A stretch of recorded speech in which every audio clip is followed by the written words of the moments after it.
Ontario has a crisis when it comes to colleges and universities, and it all stems from Doug Ford's underfunding of education.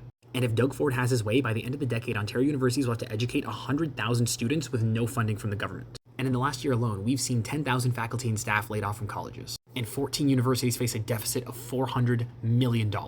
And part of that is because Doug Ford is chronically underfunding education. We are significantly lower than the rest of Canada on a per capita basis, because when Doug Ford froze tuitions in 2018, he also stopped funding universities. And while the average debt for a college or a bachelor program hasn't changed much, it's skyrocketed for a master's or a doctoral program because Doug Ford gutted the OSAP program. And because of the tuition cut and freeze, we're facing upwards of $1 trillion in lost revenue, with international students making up over a quarter of the revenues for universities under Doug Ford. So if you're one of those people complaining about how your kid can't get a job at Tim Hortons because international students are taking all of the jobs, you can blame Doug Ford for that one. And if you think, oh, he's doing this because it's good for the economy, we have to cut the budget. No, 12% of Ontario's GDP, roughly $100 billion, comes from universities. So there's only two options. Either one, Doug Ford does not know what he's doing and he's incompetent and he's leading this province to ruin, or two, he is actively trying to destroy public education. There are only two options, and if you're voting for Doug Ford, you have to choose which one of those two options you believe in. Because either you're essentially voting for a guy who can't read, or you're voting for a guy who actively wants to make it so other people can't.